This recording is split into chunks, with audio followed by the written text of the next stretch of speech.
Okay, good evening, good morning, good afternoon, whatever time of the day it is where you are. Welcome to our June 18th webinar for the month. So really excited to see you all back here again. Perth Impact Entrepreneurs, we are here again and live and raring to go. And I'm super excited to have this amazing man having agreed to come and speak with us tonight. One of the things as a mentor that I have found, like as I'm going through and supporting people on their journey and entrepreneurs on their journey, it's very much about their avatar and you know, where is their market and where are they in the highest concentration. And as I ask those questions of people, you know, sometimes it's are they Facebook, or you know, other people might have them in their community, but mostly the answer comes back Facebook. And the biggest thing from my perspective is I say to these people, you know, what about LinkedIn? Your clients are business. So Adam Houlahan is a man I know very well. I've met him in person over in Bali, of all places. We're both from Australia, and we met over in Bali, attending the same program together. And I would describe Adam as one of the most authorized LinkedIn, let's call it authorized LinkedIn authorities, as in meaning that he's such an authority when it comes to LinkedIn. I don't know there's much that you don't know about LinkedIn, Adam, and I know that you know so much more than all of us. So Adam is someone who's an author. He loves to travel. He loves to speak on stages, and he really is just a difference maker in the world of LinkedIn, but not only LinkedIn, and just inspirational in the way that he supports so many people to, you know, create that ripple in their businesses. So thank you for coming along, Adam. Really appreciate your time, and, you know, particularly a busy man that you are. So thanks for showing up for us. It's an absolute pleasure, Terry, and very happy to be here with you guys tonight. Awesome. So LinkedIn, so as I was saying, it's interesting because so many people that I mentor and, you know, all the programs that I've been supporting, so many just do not know. They might have a LinkedIn profile, but they don't know really anything about it. Can I just ask you first, what got you into LinkedIn? How did your journey start?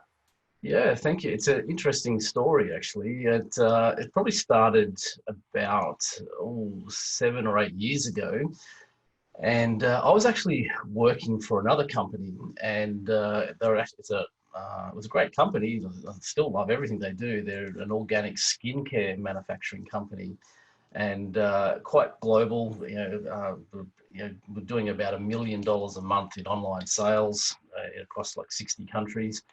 And I was looking into why other companies that did similar things around the world may have been doing better than what we were. Not that we were doing badly, but there's certainly in the skincare game, $1 million a month is not huge turnover. And so what it turned out to be was that these companies were just very good early adopters of social media. And sorry, this is about 10 years ago. And so I got very interested in this concept of social media for business as opposed to social media for, just being social. And the more and more that I delved into it, the more I found that LinkedIn was two things. One, it was really, like you said, it was the platform you had to be on if you're very much in that business, B2B space. It was also very clunky. It was very difficult. It wasn't easy to understand. And so I connected with all the experts at the time 10 years ago, and said, hey, I'm over here in Australia, I'm miles away from you guys. Can you are you open to sharing with me sort of, how things work? And some of them I said, look, I'm happy to pay you for your time. So being the CEO of a company that's doing this sort of stuff wasn't difficult to do. And just more and more I resonated with LinkedIn, and more I got to understand it. And then I got to this point in the journey where I'd always owned my own businesses before I worked for this company, and I wanted to get back into, sort of my own business. The time came to sort of make that transition back into my own business. And so I thought, well, I think, helping people with LinkedIn is probably something I'd love to do. And so that's what I did. And I started using LinkedIn to get clients, and pretty much built it, from me being a one-man solopreneur starting out back then, this was about 5 years ago, to today, where we're pretty much a global brand. We have a team of 18 people around the world, clients all over the world, and we run probably one of the biggest, actually I think it is the biggest LinkedIn training event in the world now, which is done by, online webinars 5 times a year. And we get over 2,000 people registering for each of those events, 5 times a year. So, over 10 to 12,000 people that we get to interact and coach with every year on that. Wow, that's massive. And we were, Adam and I were having a little chat about this before we came on, and I asked the question, I said, how do you get that many people to attend webinar? It's like, I know from the effort that we put in to, run these webinars twice a month, and the community's growing, and it really is, I guess it's topic related, but it's dependent on, from my perspective, who's on. Like obviously Adam, we've got people, we had a number registered and they're all starting to show up for you because this is a really key topic. But from your perspective with your webinars, to get that many people that register for it, what's that involve? What's the most important thing for people to consider? Yeah, well, as you can imagine, there's quite a number of moving parts to that. But how about would you like me to show you the LinkedIn part, the part that, and to be honest, is where the bulk of the people come. I'm happy to sort of run you through exactly how we do that. Would that be helpful? That would be amazing, and I'm sure everyone would love that. I'm getting some nods. Okay, well, let me screen share with you. Let's let me know that you can see my LinkedIn account. Okay. Yes. Now, what I will say, Terry, and everyone watching, is we're actually literally live logged into my LinkedIn profile right here. So if a few things start popping up and whatever, that's not unusual. What you're seeing here, this is actually a feature called LinkedIn Events. And it's where you can actually set up your own event on LinkedIn. And I think, Terry, you guys utilize this. You guys utilize this on a regular basis. Yeah. So essentially, this is one that we're running. This is a live one. We're literally running for a client of ours right now, and who's actually very, very well known in the Roger Hamilton community, David Dugan from Abundance Global. He is. Yes. And so this is David's event that is running on the 26th of June, so not very far away. But as you can see here, we've got about almost 1,000 people who have registered for this event here on LinkedIn. Now, the interesting part is that, and the mistake, if I could put it that way, that many people make is thinking that because people have registered for the event here, they think they've registered on your event.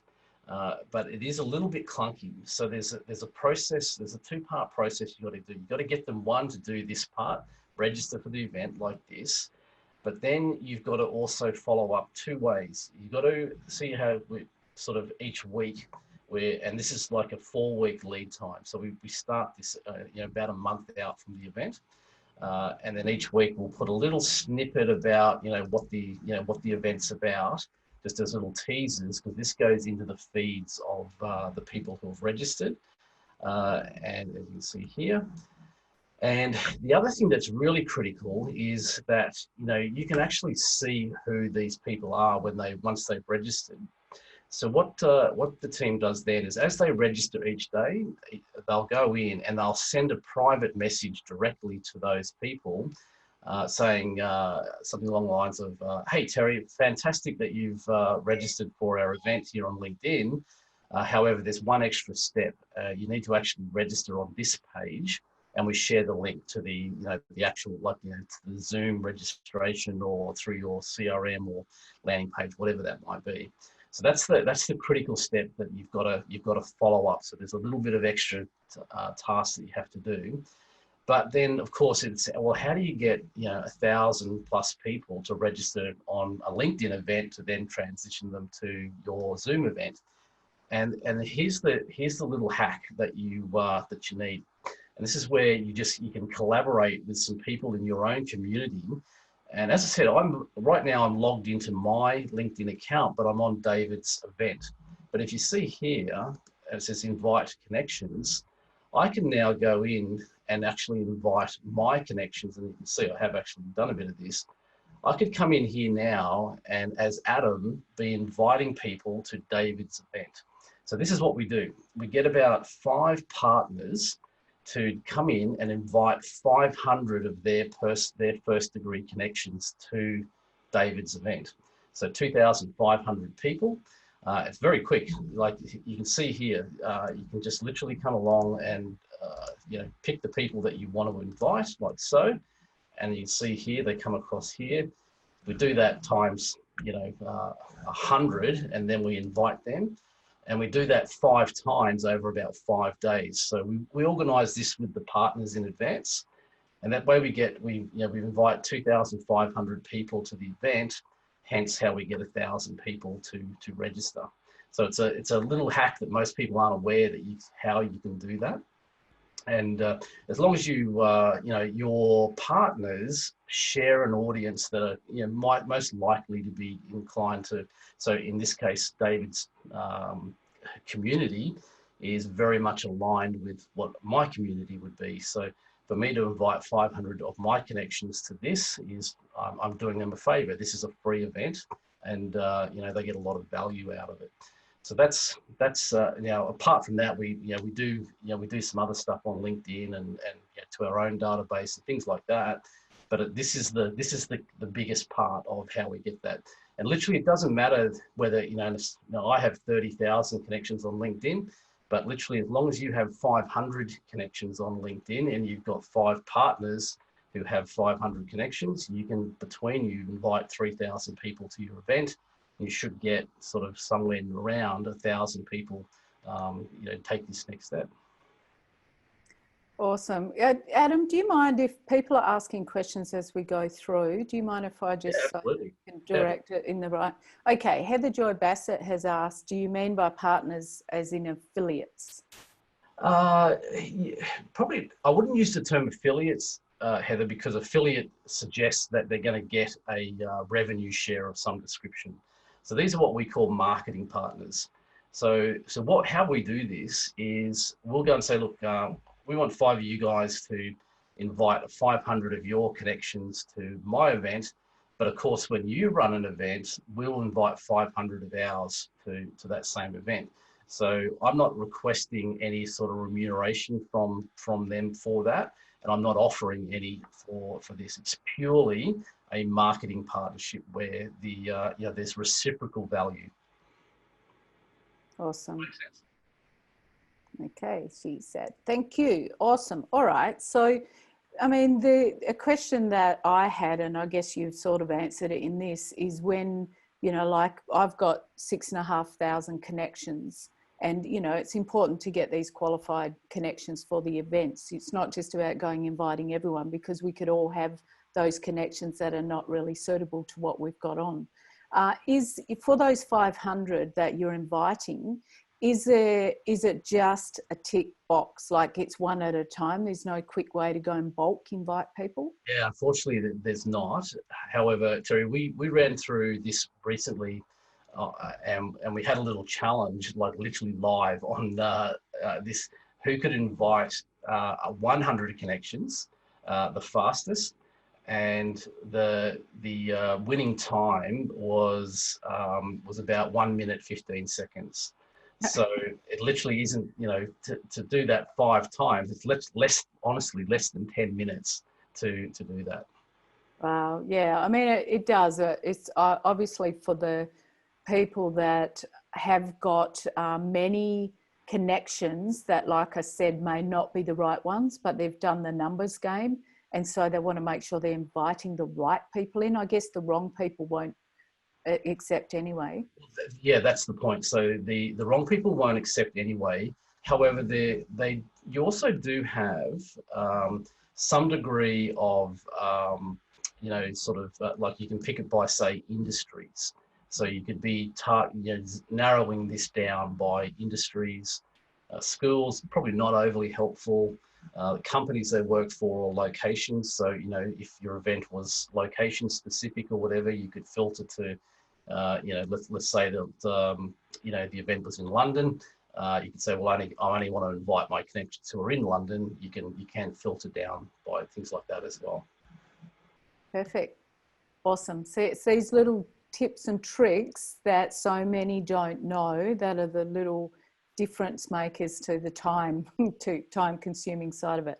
Yep. Now, based on, let's just from a general perspective, and by the way, are you okay if we share your webinar link Sure.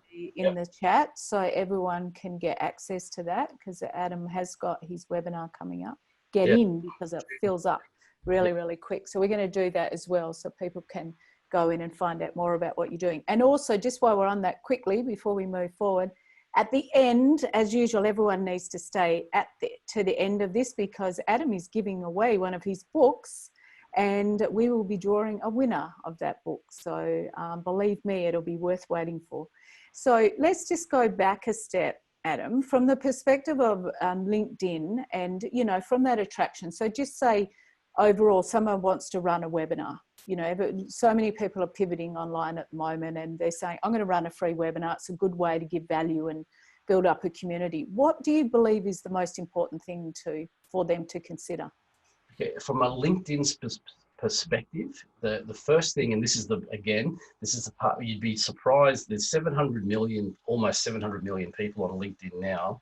Only 5% of that 700 million have actually optimized their profile correctly. And if you get this little step right, then LinkedIn wants to show you to the world. They just need to know who to show you to. And so there's a few little things you need to do on your profile that will massively increase the target visibility that you get on your profile, the authority that you command, and of course from there the conversions. So you can imagine when we're inviting people to these type of events, they're going to go and check out David's profile, or they're going to check out my profile. That's just the natural thing that people do. So your profile has to be world class. So maybe would it be helpful if maybe I step you through a few of the little things you need to have on your profile? Super helpful. Yes, please. Cool. All right. Okay, so let's just use mine as an example, nice and easy. So as I said, you're literally seeing my profile now logged in as me. So there's some parts here you'll see that you wouldn't see in the normal course of things if you're looking on my profile, such as all these little icons, you know, like here. So the first thing is you really need to have a really compelling background image. This is the most visible part of your profile, the very first thing that people see. So as you can see here, we keep this kind of, this part here is pretty standard to what we always have. And then this white space here, we'll swap this out, you know, depending on what we're doing. As you can see here, what we're doing right now, because we're literally in marketing mode for the webinar, because it's only in about 11 days time, is, you know, we're saying, hey, you know, webinar coming up Tuesday, 30th of June, whatever. See details below. So this is the first thing. You've got to use that background image as your sort of marketing banner. The second part, of course, is just to have a good quality, you know, personal profile image. You know, that photo you might have taken at the beach or a Barbie or selfie, they kind of don't cut it. You got to have a fairly decent. I'm not saying you need to use a professional photographer or whatever, but the main thing is, and I certainly don't say you have to have super close-ups like this. There is a bit of a strategy behind this. The main thing though is that it's predominantly a headshot. It's relatively up to date, not a photo that was taken 20 years ago, and nice clean background. Don't have any competing imagery in sort of. That's why we do it like this, so that there's no competing background around it. So that's the second part. The next part here, this part here is one of the most important parts. This is a section that LinkedIn's using to show you in searches. So what you put here is very critical. And what's, in my belief, the most important thing to put here is 3 really strong sort of keywords or keyword phrases. So if you think of this like in SEO terms, you know, if I said to you, Terry, I can give you all the traffic on Google for 3 different search terms, how powerful would that be? And just by the way, I can't, but if I did say that, it would be very powerful. Yeah. And that's what this is. So you can see here, I have LinkedIn expert, best-selling author, and you know, keynote speaker. They're the things I want to get found for when people search for me. And so that's it. You want to have 3 really strong keywords, and then, you know, we put a little bit of extra information, which is kind of talking about, you know, that you know, what we do. But the really critical thing is those 3 sort of keyword phrases. So think about, you know, if you could get shown by LinkedIn to your ideal clients, what would, you know, and they were searching for you, have a think about what would be the type of topics that or the keywords that they would search on, and that's what you've got to put here. So the next part is this part here. This is the about section, which is actually optional. So the crazy part is I see some people not actually putting this here, but they're, you know, the key thing is you've got to have a bit of a framework around, you know, and this should be about you and, you know, why you do what you do. So so frame it around not so much the how you do something, but why you do stuff. So we don't really have enough time to really dive deep on that. But the most critical part is the very last line. You've got to have what we call, you know, call to action. You've got to let people know what you want them to do next. And what we say here is, you know, want to stay in touch or get access to the free information I share every day. Now, this is the only thing different I would do for you guys is say, I put here, click on the blue connect button above. Don't put follow. The reason mine says follow is because I'm maxed out. You can only have 30,000 connections on LinkedIn. And after that, you can have as many followers as you like. But so I'm already pretty much tapped out on those 30,000. So I changed my profile so to make it easy for people to follow as opposed to connect. So the only difference you guys would do is just change the word follow here for connect. Other than that, exactly the same. This section here is called the featured image. And this is actually quite new. It's only been available for, well, a few months, but in LinkedIn terms, very, very recent. And to access this, come to this section here. It says add profile section. And you can see here it says featured image. And then you've got these options here. The one you want to use is that one called links. That allows you to type in a URL and then whatever's on that page will show up here. So you can see here, now we're promoting the actual webinar. So that's why we put that there. You know, and you can chop and change this. You don't have to have it there the same all the time. So of course, on June 30th, when the webinar is run, we'll change this out and we'll change it to something else. This part here, so this, if you go on my profile, you won't see this because you're only seeing it because we're logged into my profile. So it's showing you how many people recently have viewed my profile, which you can see is about almost 2,000. How many people have found me from searches? So when we were talking about this information being critical up here, so you can see in the last week, 700 people have come across my profile just by using search terms that I've optimized my profile for. This one's just about the last post, so that will change every time you post something. So, there you can see the total number of connections. And then in the experience section, you can see I do mine very differently to probably what you'll see anyone else do. And what I do is I'm not talking about, you know, I shared with you this before. Before I was doing this, I was running an organic skincare company. You won't find that information anywhere on here. The reason is that it has no relevance to what I'm doing right now. So I've got a section here about, you know, the event and links where they can access that. Section here about the company and about, you know, some free resources that we have and our programs. And then, of course, as Terry said, about the books that I've written. So everything's about positioning me as very credible in what I do. That's that, and you just, you know, you reverse this from, being all about LinkedIn to being all about whatever you do. If you've written a book, put a section there for that.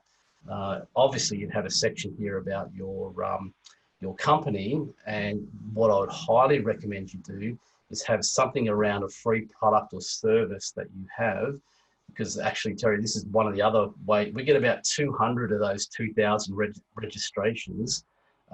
We start from, we open up registration for our web event 2 days after the last event. So this one's on June 30. So on July 2, we'll have our landing page and everything all updated, and people can start registering on July 2 for our next one, which is on like September 22nd or something like that. And between July 2nd and September, we'll get about 200 registrations, purely because they come on my profile. They come to this section and they literally click there and go, yep, that's something. I know it's months away, but I'm happy to register for that right now. So 10% of that 2,000 come from literally just doing that. The final part, the next part that's super critical, is these skills and endorsements. So you can see here, it's kind of saying 99 plus, but if you have a look at that on a mobile device, you can actually see the true number. It doesn't stop at 99. The more people endorse you for these top 3 skills, as you can see, you can actually have a lot more, but the ones that matter are they allow you to showcase 3. So again, very much keyword dense. So same as I had up the top, LinkedIn expert, published author, and about LinkedIn. So yeah, that's why I'm coming up in all these searches around, around LinkedIn, is because when people type that in, LinkedIn's showing me, because I've told LinkedIn, what it is that I want to be shown for. So that's kind of I'd say, the absolute most critical thing to just run through and optimize your profile like that. And what I would say also, this background image is super clunky to get right, because you've got to allow this space, because this part here gets superimposed by LinkedIn over whatever you put in this image. So just something that might be helpful for you guys. If you want to, you're more than welcome to do this. If you want to go to our, we have a Facebook community that, believe it or not, that's all about LinkedIn. And of course, you ask me, why do we have it on Facebook instead of LinkedIn? And quite simply because LinkedIn groups just totally suck. And Facebook does a way better job of groups than what LinkedIn does. So LinkedIn, there's a lot of good things about LinkedIn. Groups are not one of them. So I highly recommend, if you're going to run a group, run it on Facebook, even if it's about LinkedIn. But anyway, the point is, if you want to go and join that community, if you come here where the files are, just there, and I think I can probably drop this in that's the URL there, Terry. So if one of your guys are able to just copy that and drop it in the link. When you go in the files, we have a template that's there. So anyone in our Facebook community can download this for free, and it shows you exactly the dimensions and everything to get that background image absolutely perfect. So if you're using a graphic designer, or if you're going to do it yourself on, say, Canva or something like that, then you've got all the dimensions and everything you need, and the spaces you need to work around to make it really easy to do a really professional background image on there. So you guys are more than welcome to go and grab that for free. So yeah, Terry, sorry, it's kind of a long-winded way of answering your question, but it's getting that profile right is the absolute. If you don't have the profile right, I'll just be upfront with you, the rest of what you do won't work. That's awesome, Adam. And I remember when I first started your course, and that was the first thing that you run through, is about getting that profile right. And it was like, oh my God, I thought I had this really, really great. I thought it was good. And then I looked, and, you got to make sure it's right on your mobile, and all the different aspects of it that I changed as a result of it. And as soon as I made those changes, suddenly I got more connection requests that were definitely in the right field that I wanted to get the contacts from. Yeah. Actually, you make a good point, Terry, because on Genius U, I've got a free micro degree that just literally steps you through every part of this at a much higher level than what we went through now. So just search for that on me on Genius U, and there's a free micro degree to do this. And if you're not on Genius already, write in the chat and I'll get the girls to take your details and we'll get you on there, because it's definitely a part of what Adam goes through. So, okay, so that side of it is one most important bit. What's the next most important bit? So if people, you know, they're getting their profile right, what's the next step? Okay, so profile is very critical to get right, but the thing that really makes the difference between the people who are real authorities on LinkedIn and everyone else is content. And there's quite a process around, you know, how you do content really well for LinkedIn. And what I'd say, actually, well, what I'll just kind of show you something, probably the easiest way. So by all means, you know, come on my profile and come to this section here where it says posts, and this will take you just to all of my most current content. Now, again, as I said, you won't see exactly what you're seeing when you go, because you're not logged into my account like I am right now. But as you can see, everything that I post gets, you know, a couple of thousand views, if not more. But the first critical thing is that you should never put links in your content. LinkedIn hates it if you put links anywhere in here. Well, by link, I mean, you know, a URL that could take you, if I clicked on, would take me off LinkedIn and anywhere else. I mean, as an example, you could link to LinkedIn's own blog and say, this is the greatest article ever written in the history of man. Everybody should read this. They would still suppress your content because they're not looking at what the link goes to. It's an automated bot. It just comes along, and you know, interesting enough, it looks for three reasons why it should suppress your content. What a content suppression is.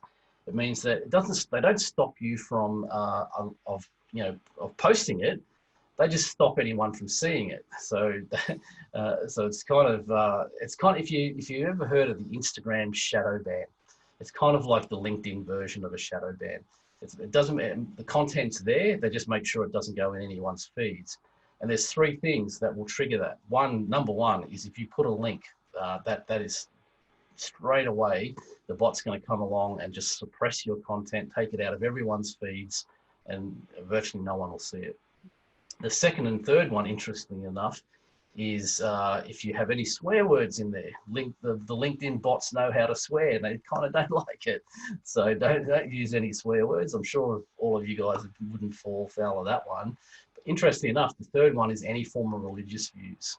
Now, the reason I kind of never really understood that one for a long time, why they would have that, until you guys might recall what happened in New Zealand, maybe it's a while ago now, but where there was a terrorist, a guy went crazy with a gun in a church or something, and you can imagine the social media outpour of content on that. So basically that type of thing they suppress as well. So I'm sure you guys won't fall foul of those ones, but the one you probably are. And actually, I can't see the chat box, but if you're sharing content on LinkedIn right now, do you want to put in the chat box if you've ever put or recently put, a piece of content with a link in it? It'd be interesting to just know how many of all you guys that are on here, how many of you have done that recently. So just put in the chat box, yes, I've done that. That's all. And yes. Great. Love to know. Yeah, we've got a yes from Kathy. Yeah, so it's not uncommon. Andy. Yeah. All I say, Kathy, is stop doing it now, and you'll get better traction on your content. So let me show you a post that's pretty much the ideal way. So if you're promoting a webinar, so this one here, so you can see, was like a week ago, and you can see, so it's like 8,000 views on that particular post, 150 comments. But basically, this is how we do it. So we'll write a bit of a compelling reason why people might want to get onto that webinar. We give all the details. It's every 12 weeks. What are the times and different? Because we have people joining this from all over the world, so we give the different times. It's from the comfort of your own home. 3 key takeaways that you're going to get. But here's the critical thing. It's always this last sentence. This last sentence is the absolute maker or breaker of your content. And it should always do one of two things. It should ask them to take a next step, or it should ask them to answer a question. In this case, we're using one that says take a next step. So you can see here, it says, if you'd like to join us, comment "I'm interested" below, and I'll share the details with you today. And lo and behold, what does everybody do? They come in and say, I'm interested. I'm interested. And you'd think though that after 100 people have done this, that people would work it out that I actually don't need to actually ask for it. I can just click here and go to and get it. But the crazy part is people just keep doing it. They literally, if you ask them to do something, the majority of people will actually do it. And you can see if I went down, it's just never stops. So we'll just continually keep putting the link in for people.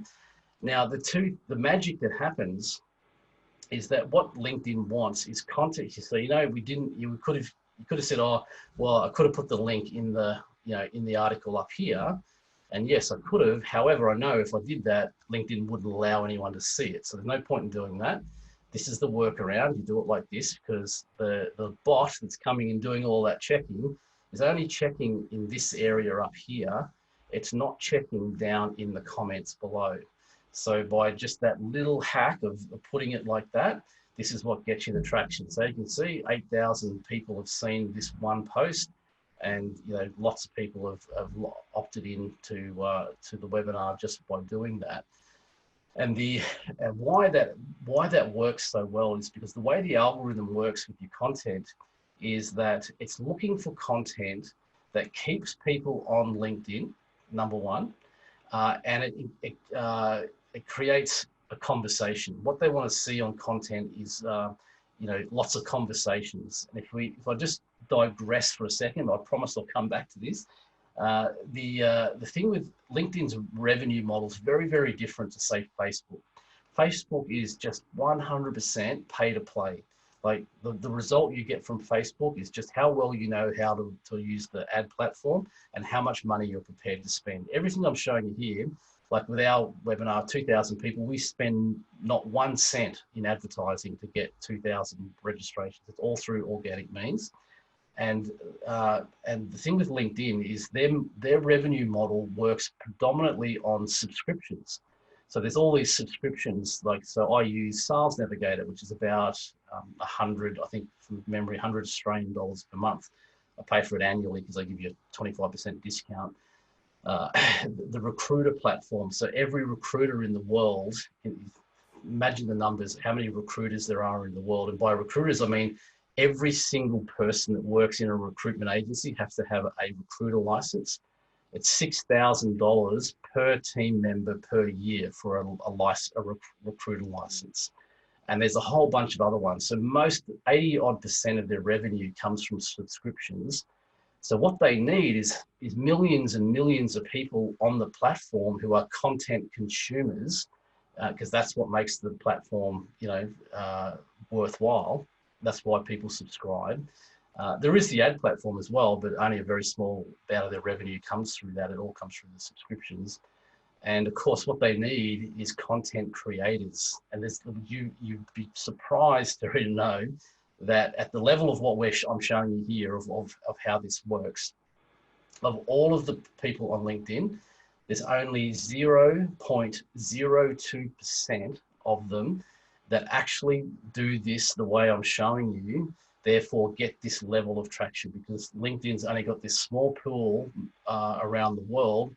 Now, in the numbers, that's still a couple of 100,000 people, but essentially those people who sit in that level get all of this organic traction because it's the content that LinkedIn knows is compliant with what they want, and therefore, and their profiles are optimized correctly. Therefore, LinkedIn knows who to show the content to. And it's not only that, like those 8,000 views, I'm not logged into it right now, but I could show you exactly, where we have access to tools where we can see, I can see exactly of those 8,000 271 people. I can see exactly what industry they're in, what locations they're in, what companies they work for, all that sort of stuff. So, and we know that all of those people, the very, very high majority of those people that LinkedIn's showing to are exactly the type of people that we want to be sort of engaging with.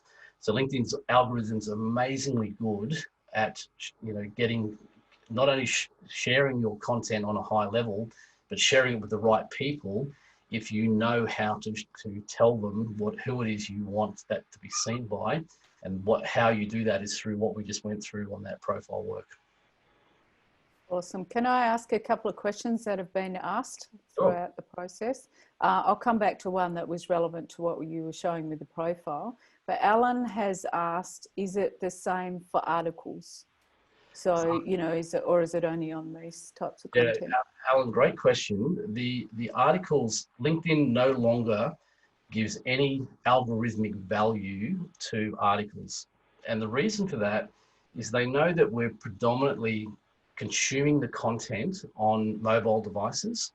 So these ones here, which are called status posts, that's pretty much, I'm using almost the full allowable amount of content that I can, which is 1,300 characters. So everything on LinkedIn works in character counts. So an article is 100. You can have a maximum of 110,000 characters, and the status post is 1,300. So much smaller. Ballpark, that's about 210, 220 words, somewhere in that range. But so they know that what the LinkedIn audience wants are these very short articles like this, and the short videos. So the videos should only be around about 2 minutes. 90 seconds to 2 minutes is about the sweet spot for a video, and you must natively upload it. What that just means is you load it up onto LinkedIn. You're not linking off to, say, YouTube or Vimeo or somewhere on your website or anything like that. You get the MP4 file or whatever, and you load it directly in. The articles, which is these ones, as you can see, we stopped sharing any in like February this year.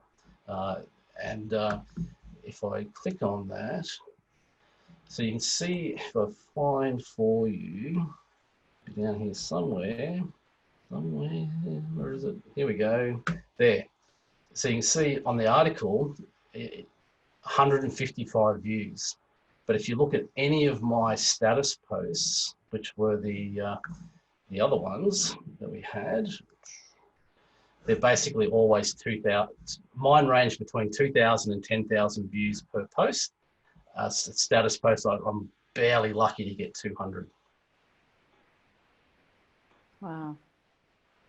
All right. So we'll just keep asking some questions, and then we can, otherwise we won't get through all these. Let's just see what else we have got. Oh, there's another question from Heather has asked, this is going back, is should she or should we delete endorsements that are no longer relevant? So we're going back to the profile here. Yeah, I wouldn't bother too much with deleting any old ones. The key thing is to make sure that your current ones, the top 3 ones. Let me just click on here like so. Down here.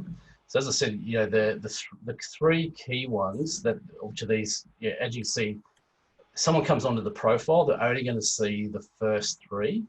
So as long as those ones are your most critical ones, because they're the ones people are going to sort of click on and endorse on a regular basis, very few people are going to go to the trouble of going like this and coming down and saying, oh, I'm going to endorse you for this one. They're just by the human nature of laziness is we're just going to go for these ones here. So just make sure these 3 are your most critical ones. Now, just while we're talking about that, if one of your critical ones you think that would be your best ones are down here right now, all you have to do is come here. So there we're in edit mode. So see if I was to unclick this, you can only have 3 that are pinned to the top. If, say, for example, I wanted to put this one up there, I'd have to unpin this one and then pin this one, and I'd be able to move that up into that top 3, if that makes sense. Or if it's not on there at all, then the other thing, of course, you can do is just add a new one and pin it the same. But you'll have to unpin one of your 3 first. I guarantee you'll have 3 pinned there, because if you don't pick any, they're just going to pick them for you. So you have to unpin one first, create the new one, and then pin it back up, so to speak. Awesome. I'm sure that's answered that. Himley has asked, can we run our promotion plan in LinkedIn? I have friends who tried to do them but was rejected from LinkedIn. What's the criteria to make sure we get approval from the get-go? I'm not exactly sure what you mean by what sort of approval you need by LinkedIn. So maybe if you could elaborate a little bit on that, because we don't ask for permission. We just go and do it. All right, we'll wait for that from Himley. Sangeeta, how frequently should we share content? What's the optimal span of days that we post content? How long would be ideal? Great, very good question. I would say, and the way you want to think about this is your content wants to be positioning you as the authority in whatever it is you do. So you don't need a lot of content, you need quality content. I post no more than 3 times a week. So Monday, Wednesday, Friday, that's it. You could post up to 5 times a week if you really want to, but you've got to create a heck of a lot of content. So we work on a strategy of, we create 13 pieces of content per month, and we break that down by 4 of those will be short videos.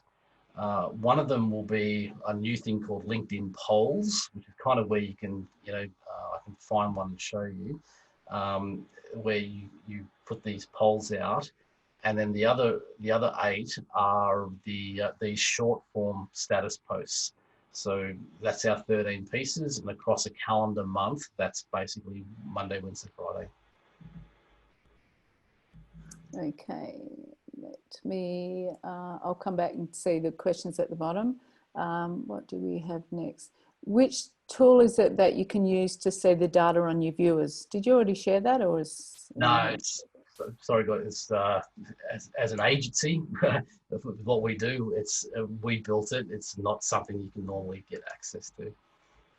All right, that's cool. All right, Kathy, I notice heaps of posts that don't have photos. Why? Yeah, so you'll see most of mine don't have any images, and interestingly enough, so LinkedIn, again, we've done the numbers on this. We track everything on our, not only our own profiles but with all of our clients. And funnily enough, we get higher levels of engagement if we don't put images with them. The image, like this, is just where it's pulling in. That's a video. But you'll see, yeah, we do occasionally put one where, we'll use an image, but the very high majority of it, we just use written content. And believe it or not, that's what gets better traction. So that's why we do it. This one here, Terry, is what I was talking about, a poll. So it's basically where you get to ask a question, and you can have up to 4 different answers. And then, of course, people will, vote on those. And you can put a bit of an outline of what that's about. And then you can also you see here, you can actually then go in and see, who answered each of the questions.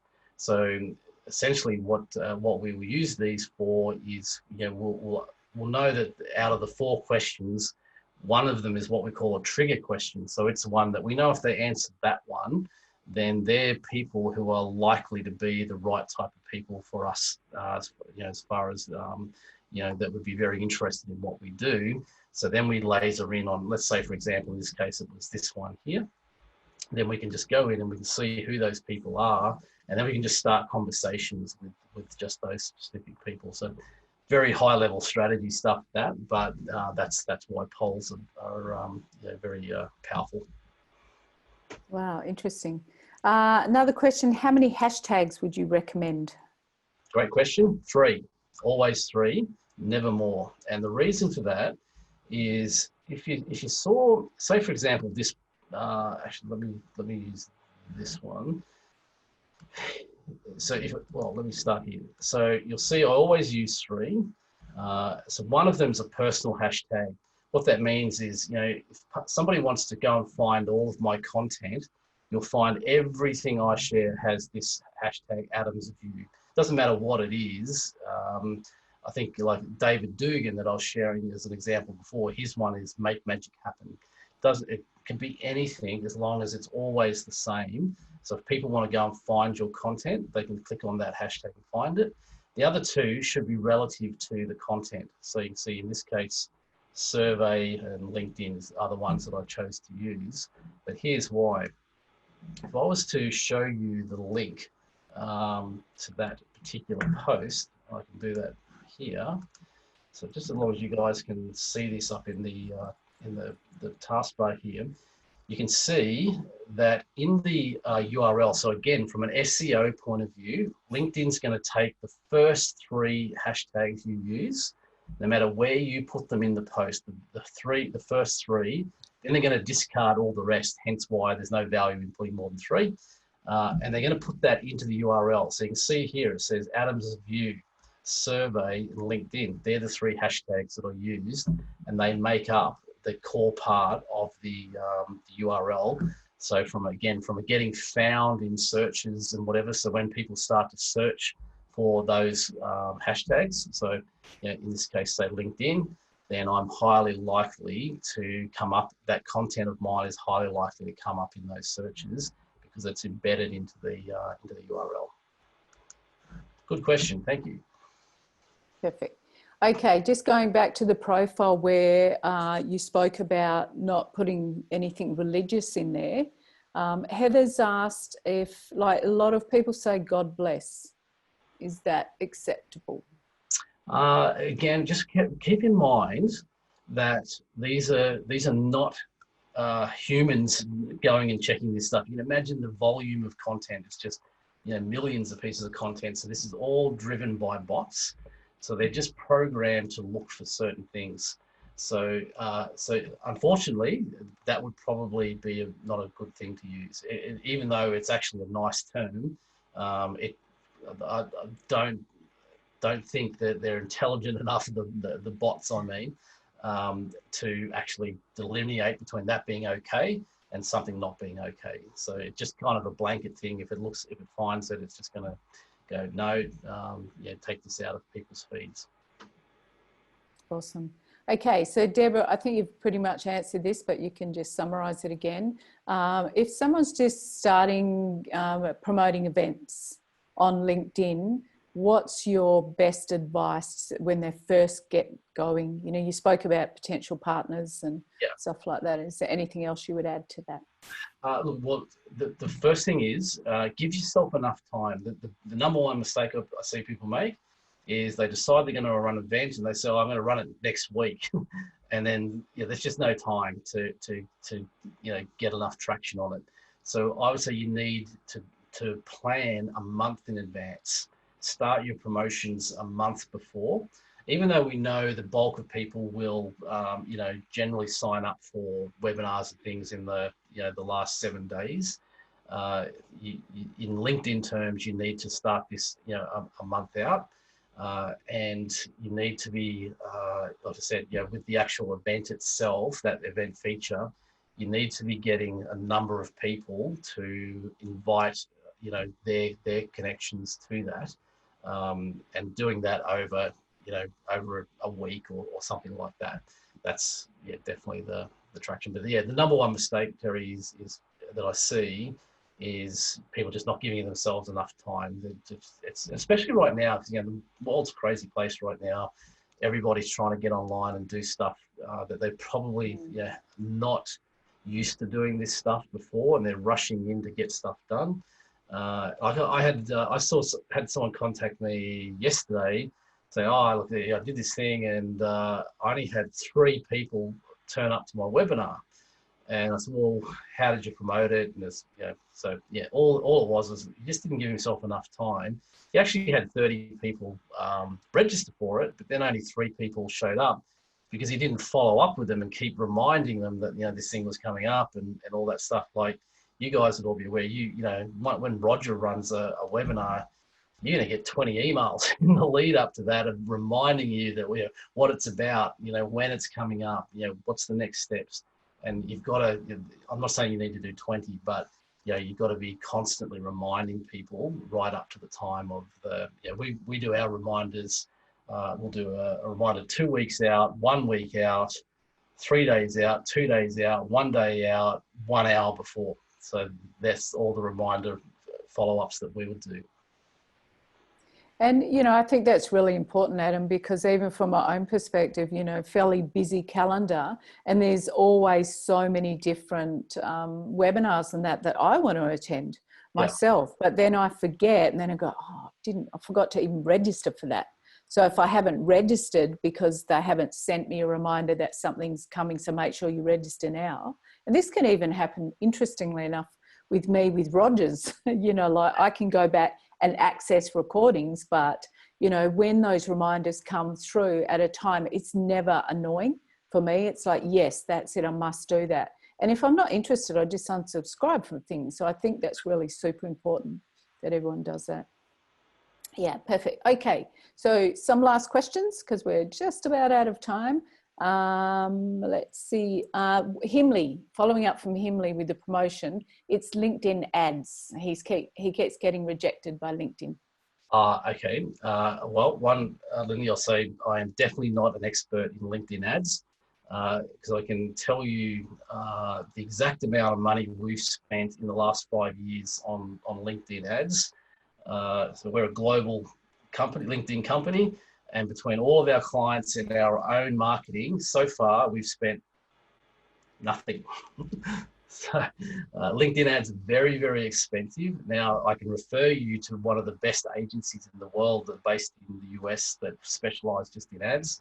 But what they will tell you is that to get a return on your ad spend, your product or service has to be worth at least, so this meaning that if you got a new client through those ads, that client's going to need to be spending around about 20,000 Australian dollars, 15,000 US, ballpark dollars with you for you to get an acceptable ROI on those ads. But as to why they're getting rejected, it's kind of sort of like, same with Facebook. If you're making claims that they don't think you can back up, like for example, if say I was to go and do an ad and say, come and join our webinar, it's the world's largest LinkedIn training event. I can say it, but I can't back it up as far as they're concerned. So they're going to stop you from ads like that where you're kind of making a claim.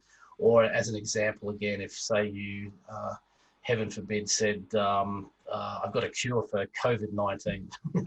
Guarantee you that thing's not going to get anywhere. So, that's generally speaking why they will reject ads. Is generally speaking because they don't believe you can back up what you're saying.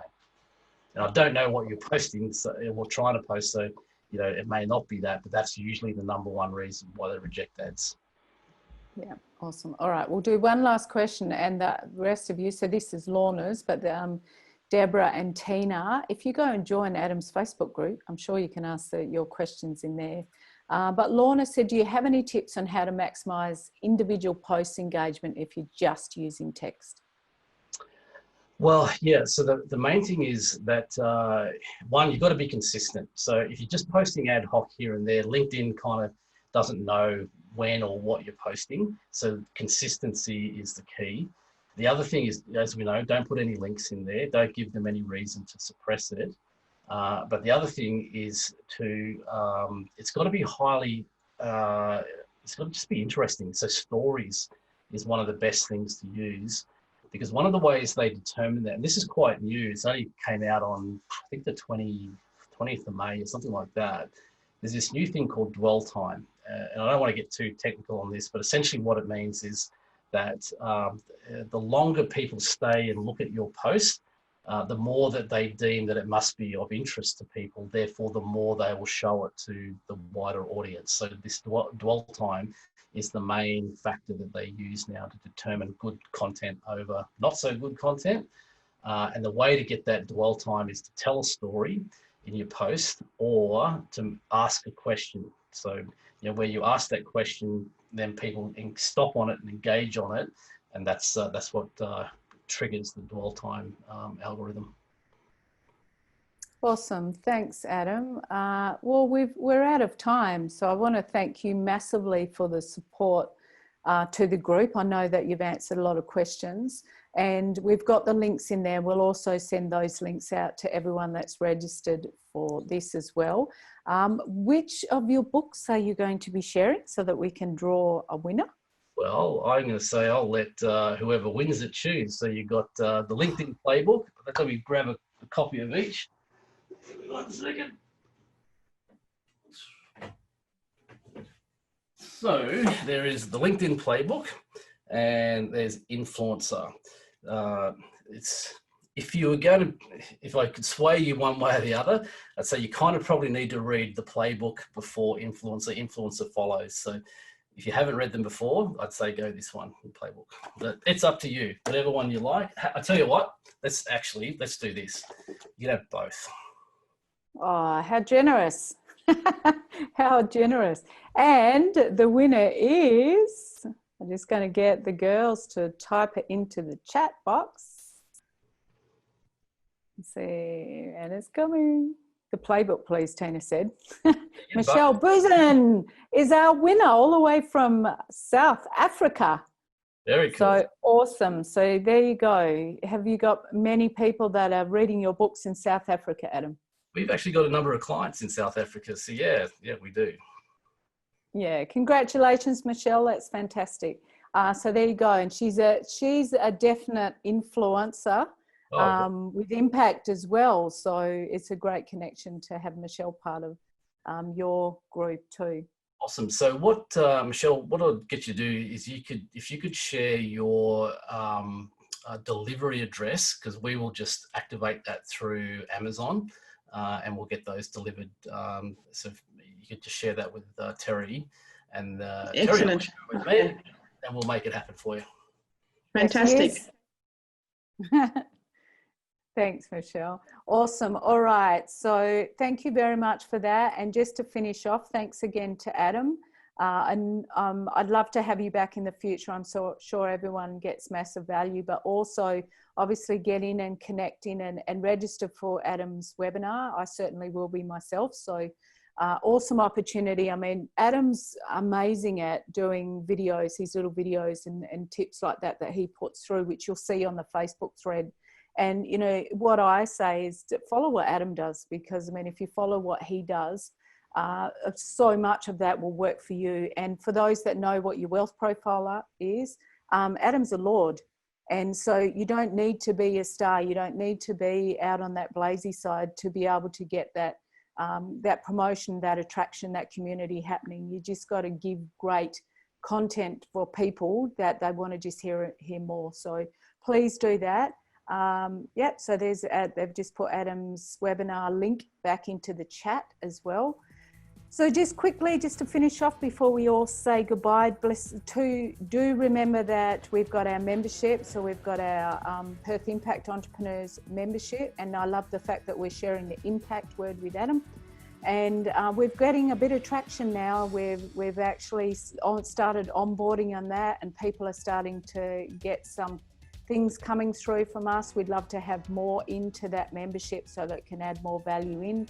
Have people like Adam come in and sharing other content. Our membership is not just about us giving the direct content, it's about shining the light on these other mentors that have got these phenomenal programs that you can all access as well. So very much part of that. On that note, I'd love to bid everyone a good day, good morning, whatever time of the day it is. And thanks again, Adam. I really, really appreciate you coming in and sharing that with everyone. Pleasure, Terry. All right, we'll talk to you soon. Thank you. Thanks, everyone. Thanks for coming along.